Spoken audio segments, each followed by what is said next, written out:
Halo Ngominers, apa kabar? Kembali berjumpa di Ngomin. Nah, aku mau bahas beberapa update tentang Inter. Ada De Vrij yang cedera, ada soal Suning juga sedikit. Oke, kita bahas aja De Vrij nih. Ini langsung aku jadikan background. Diperkirakan dia akan absen sekitar 10-15 hari. Karena kawan-kawan pasti udah tahu ya, akhirnya De Vrij dipulangkan dari timnas Belanda karena cedera, belum main udah cedera. Nah, masalahnya sekarang keadaan menjadi agak rumit karena Acerbi sendiri walaupun sepertinya aku semakin optimis dia akan dibebaskan dari tuduhan, tapi ya namanya belum pasti kan. Nah, Acerbi kan juga masih ini, baru minggu depan ada keterangan, ada keputusan apakah dia akan dibersihkan namanya atau malah terbukti. Nah, ini di Inter sendiri ininya sangat auranya positif. Dia sudah kembali berlatih, bahkan kemarin pun ketika dimintai keterangan oleh jaksa FIGC itu dia melakukannya secara remote dari tempat latihannya Inter sambil didampingi oleh pengacara dari Inter itu sendiri. Nah, kawan-kawan mungkin yang kemarin belum nggak sempat nonton aku live, itu intinya dia mengkonfirmasi lagi keterangannya bahwa yang dia omongkan itu adalah tifacionero. Artinya akan, kalau diartikan secara ini, artinya aku akan menghajarmu sampai kamu hitam dan biru. Maksudnya hitam itu merujuk ke warna. Kalau lebam itu habis kena pukul itu kan ada hitam kebiru-biruan kayak gitu. Bukan NEGRO yang dia bilang gitu sih bro. Nah, masalahnya sekarang kan begini. Siapa yang ini, kalau misalnya Acerbi dan De Vrij itu sama-sama absen, pertandingan lawan Napoli sudah dekat itu kalau nggak salah lagi semingguan ya, minggu depan kalau nggak salah. Siapa yang akan mengisi posisi back tengah? Karena selama ini yang mengisi ada De Vrij, ada Acerbi. Kalau sebelumnya ada Ranocchia.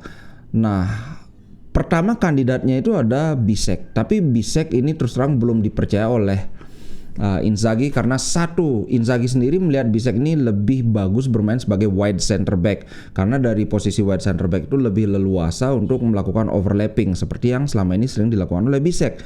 Itu yang pertama. Yang kedua, Bisek ini kan pemain baru, dia masih muda, sedangkan posisi center back tengah itu satu hal yang paling penting adalah sama sekali tidak boleh melakukan kesalahan. Kalau semakin keluar dari area center itu kan semakin ya bisa dimaafkan lah istilahnya ya. Kalau Bisek di sana, waduh ngeri pak, kesalahan udah langsung sombro. Gimana ya, aku lagi ngopi, gimana ini kok ada? Aduh. Jadi yang muncul sebagai kandidat saat ini itu adalah Bastoni. Ini aku ambil dari ini. Bastoni muncul menjadi kandidat, walaupun Bastoni ini sangat istimewa di posisi wide center back, tapi satu, Bastoni sudah lama main di Inter. Dua, dia sudah berpengalaman. Tiga, dia kan postur badannya tinggi sehingga seharusnya dalam bola-bola atas dia cukup bisa diandalkan. Kemudian faktor berikutnya adalah ada pemain lain yang bisa mengisi posisi di wide center back kiri, yaitu Carlos Augusto. Karena Carlos Augusto diperkirakan dia sudah bisa bermain kembali saat Inter menghadapi Empoli. Nah, saat ini dia masih dalam masa penyembuhan, tapi diperkirakan dalam 1 minggu ke depan dia sudah akan kembali berlatih. Kalau nggak salah lawan Empoli itu lagi 2 minggu kayaknya ya. Aku liatin saja biar nggak kayaknya aja. Nah, kalau Augusto bermain di sisi kiri, menurutku ini adalah tidak ada penurunan yang signifikan dibandingkan kalau Bastoni yang bermain di sana. Mungkin ya bedanya cuma saat menyerang saja, karena tipikal Augusto ini kan beda banget dengan Bastoni. Kalau Bastoni itu center back yang tekniknya oke, dan dia terkenal dengan long pass dia yang sangat berbahaya. Kalau Augusto ini kan teknik dia juga oke, tapi dia lebih ke tipe yang berduel, kemudian main fisik, adu sprint kayak begitu. Jadi ya perbedaannya kalau Augusto yang main di kiri itu akan lebih terasa saat menyerang. Kalau saat bertahan itu kurang lebih sama. Nah, ini kita lihat Inter lawan Empoli itu adalah 2 April. Sekarang tanggal 23 ya, sekitar seminggu ke depan berarti. Segitu bro. Kalau kawan-kawan gimana? Sebenarnya ada satu lagi pemain yang bisa digeser ke tengah, yaitu Benjamin Pavard. Cuman ya mungkin Pavard ini dipandang lebih bagus main jadi wide center back begitu sih, karena Pavard itu punya daya jelajah yang tinggi, dia punya speed yang juga cukup bagus dibandingkan Bastoni. Bahkan mungkin aku ngeliat kalau Bastoni jadi center back tengah, bisa jadi kita punya double regista. Nah, regista itu kan untuk gelandang bertahan ya. Nah, siapa tahu ini sekarang kayak dulu ada posisi libero. Siapa tahu Bastoni bisa memberi sebuah kejutan bagaimana dia jadi playmaker dari posisi center back tengah. Wow, kalau ini beneran terjadi, ini akan menjadi hal yang sangat menarik sih menurutku. Tapi kita lihat saja nanti. Alright, berita berikutnya adalah berita bagus sekarang. Juan Cuadrado sudah mulai berlatih. Walaupun belum full ya, karena masih ada sakit. Diperkirakan sekitar lagi 2 minggu atau bahkan kurang si Cuadrado ini sudah akan bisa bermain. Jadi ya kalau Cuadrado bermain, kemudian ada Dumfries di kanan, kemudian ada Darmian juga yang bisa bermain di kanan. Sepertinya ini apa nih? Ada nyamuk Aedes aegypti kayaknya, itu gede sekali. Nah, sepertinya ini ya Tajon Buchanan akan semakin lekat dengan posisi di kiri, bukan lagi di kanan. Karena kalau tadi skenarionya Bastoni digeser ke tengah, Augusto di kiri, Di Marco bermain, kan Augusto otomatis nggak bisa gantiin si Di Marco kan. Jadi ya mau nggak mau si Tajon akan dimainkan begitu bro. Nah, terkait Suning ini sempat aku bahas kemarin pada saat live bahwa jurnalis Itali namanya Marco Bellinazzo mengatakan bahwa Suning itu bukan hanya sedang bernegosiasi dengan Oak Tree. Karena kemarin kan dibilang wah Oak Tree sudah menolak, padahal Suning mau naikin ini 16% deh, apa namanya, bunganya 16%, nggak mau juga. Bahkan kabarnya Suning bersedia sampai 20%, gila. Itu juga masih ditolak. Tapi ternyata Suning selain dengan Oak Tree, dia juga bernegosiasi dengan 2 perusahaan fund atau perusahaan yang penyedia dana berbasis Amerika, tapi tidak disebutkan namanya. Kita lihat saja. Cuman ya seperti yang aku bilang, ini semestinya tidak berpengaruh terhadap operasional sehari-hari, karena Inter sudah bisa berdiri di atas kaki sendiri, dalam artian uang dari revenue yang dihasilkan, entah dari pembelian tiket, dari sponsorship dan sebagainya, itu sudah cukup untuk membiayai operasionalnya Inter sehari-hari. Cuman untuk pengeluaran yang agak besar kayak perubahan gaji, kalau misalnya kayak Lautaro sama Barella nih, kan lagi nego mau perpanjang kontrak. Nah, kalau ini diperpanjang kontraknya kan berarti itu ada kontrak baru dengan pengeluaran yang lebih besar lagi, kan nggak mungkin gajinya diturunin, kan pasti naik. Nah, ini ya belum bisa, itu harus ada lampu hijau dari Stefan Zhang sebagai presiden. Nah, cuman ya gara-gara ada masalah ini kan nggak mungkin akan kasih kontrak baru, nggak mungkin kan. Kita harus realistis aja begitu bro. Oke, berikutnya kita lihat tentang target. Kemarin ada yang nanya target kiper. Nah, sekarang ini Milan ikut-ikutan menargetkan Di Gregorio. Di Gregorio ini sudah berapa musim ya dia main di Serie A bersama Monza, kan ini musim kedua berarti ya. Salah satu kiper terbaik di Serie A saat ini, tapi ya menurutku masih kalah levelnya dengan Sommer dan Maignan. Yang ada adalah begini, Milan punya Maignan. Maignan ini aku setuju bahwa dia salah satu yang terbaik lah di Serie A, tapi tampaknya Milan berencana akan menjual Mike Maignan. Nah, dengan dia ngejual Mike Maignan, otomatis dia harus cari kiper baru. Nah, ini yang sedang diincar Di Gregorio. Sedangkan Inter juga mengincar Di Gregorio, tapi tidak langsung jadi kiper utama. musim depan itu hampir bisa dipastikan bahwa Yann Sommer masih akan jadi kiper utama. Tapi Inter mau mempersiapkan Di Gregorio dari musim panas ini akan langsung diambil, langsung nanti akan bergantian bermain sehingga 2 musim lagi kalau lancar dia akan jadi kiper utama dari Inter Milan. Begitu bro. Nah kembali ke tadi Buchanan. Nah kemarin aku sempat bacakan ininya ya, bukan bacakan sih, aku sempat perlihatkan video wawancara dia di TV Kanada.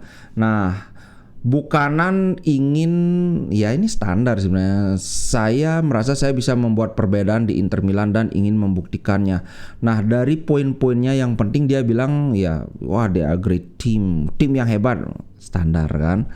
Tapi yang menarik adalah dia mengomentari Inzaghi. Kan ditanya sama ininya, bagaimana rasanya dilatih oleh salah satu pelatih terbaik di dunia saat ini. Nah dia bilang gini, dia adalah orang yang sangat kompetitif. Dia ingin memenangkan setiap pertandingan. Nah, memang kelihatan dari tindak tanduknya Inzaghi di pinggir lapangan kayaknya memang pingin menang aja terus. Walaupun kalau di preskon kalau misalnya beda-beda kan gitu ngomongnya dia dengan suaranya yang ngebas banget itu kan. Tapi kalau udah di sisi lapangan, wah lompat-lompat kayak orang gila, Pak. Nah, dia juga bilang begini, Inzaghi sangat jelas dalam menjelaskan apa yang dia inginkan dari kami, apa yang dia ingin kami lakukan di lapangan. Saya berusaha belajar dan kemudian menunjukkannya di lapangan. Nah, untuk hal ini dia juga berkata bahwa saya bermain dengan beberapa dari pemain terbaik dunia. Kami memainkan football atau sepak bola yang sangat bagus dan salah satu tim terbaik di dunia saat ini. Berlatih di level ini adalah suatu langkah maju dari saya dibandingkan saat masih di Brugge. Setiap hari kamu harus berada dalam performa terbaik, harus menunjukkan performa terbaik, gitu dia bilang. Nah saya merasa saya akan bisa membuat perbedaan di Serie A, tapi ini membutuhkan waktu. Dan dia juga bilang ternyata dia belajar dari Denzel Dumfries. Ini kok kayak sinyal-sinyal bahaya ini. Nanti orang tukang dribble jadi tukang back pass nanti jadinya kalau lama-lama berguru sama Dumfries. Oke, dia juga bilang bahwa semua wingback membantu saya. Nah, tentang Rajon Buchanan ini aku bilang sih gini, dia punya teknik yang lebih dari cukup di atas rata-rata. Dia punya speed yang oke, di mana wingback kita nggak punya speed. Kalau Cuadrado iya dulu, tapi sekarang kan udah tua. Di Marco dia punya akselerasi yang bagus, tapi kalau top speed dia biasa-biasa saja. Nah, Buchanan satu-satunya yang kurang dari aspek permainan dia itu adalah kejelian dia dalam membaca ruang, kejelian dia dalam melakukan pergerakan tanpa bola. Ini yang masih kurang sekali. Nah, di sepak bola ala Inzaghi, pemain itu harus selalu aktif baik ketika dia menguasai bola maupun ketika tidak. Makanya ketika kemarin itu dibentak dia sempat sama Bastoni karena telat mundurnya. Jadi ibaratnya gini, Bastoni belum nerima bola tapi sudah kelihatan dia akan nerima bola. Itu harusnya dia udah turun. Sampai Bastoni sudah menguasai bola itu sampai 1-2 detik dia belum turun juga sampai dipanggil sama Bastoni kan. Ini dalam sepak bola profesional ini sulit untuk diterima karena nggak bisa kamu ngandelin bahwa oke, sini bawa bolanya I will do my magic. No, sepak bola itu bukan hanya saat kamu pegang bola gitu sih. Tapi aku sih saat ini masih optimis bahwa hal ini adalah hal yang bisa dipelajari. Kalau skill itu susah untuk dipelajari, kalau dribble speed itu susah, tapi kalau pemahaman taktik itu menurutku bisa kalau dia mau belajar gitu sih bro. Nah, berita terakhir ini, Gudmundsson setelah diberitakan bahwa Inter sudah menghubungi Genoa bilang kami saat ini masih fokus. Sekarang muncul kabar lagi bahwa Iceland Star ini, bintang dari Islandia ini juga mengungkapkan keinginannya untuk keluar dari Genoa. Nah saat ini kontrak dia itu masih berlaku sampai 2027. Makanya ini pemain kalau Inter menginginkan Gudmundsson ini harganya tidak akan murah. Nah kemarin aku sempat membaca bahwa ada kemungkinan Carboni akan dipinjamkan 1 musim lagi di Monza. Kemudian Inter ngambil Gudmundsson sehingga diharapkan 2 musim lagi Carboni ini sudah benar-benar matang. Tapi ini masih spekulasi ya, belum ada keputusan yang fix. Bahkan ini juga sumbernya baru dari wartawan, baru dari perkiraan saja, belum dari omongannya Inzaghi sendiri. Kalau dari inner circle-nya Inter, mereka sumbernya bilang bahwa manajemen sedang sangat mempertimbangkan untuk menarik Carboni ke Inter di musim depan. Begitu bro. Nah, Gudmundsson seperti yang aku bilang bahwa Gudmundsson ini sekarang sedang diincar juga oleh Juventus, dan kalau nggak salah satu lagi ada dari tim Premier League. Aku memang sempat bilang bahwa wah, berkali-kali kita saingan dengan Juventus dalam mengincar pemain dan kita selalu kalah. Jadi feelingku gak enak kok. Tapi kemudian ada yang nyeletuk di kolom komen bahwa kita itu kalah sama Juventus kan gara-gara mereka curang soal laporan keuangan mereka. Oh, benar juga kan. Maksudnya gini, kalau mereka tidak mengakali laporan keuangan mereka yang menyiratkan seolah-olah mereka keuangan mereka sehat, kan tentunya mereka nggak akan bisa beli Bremer 40 juta. Nah, jadi ya kemungkinan sebenarnya kan ini masih diselidiki nih, aku nggak tahu juga karena ya laporan keuangan mereka tidak apa adanya.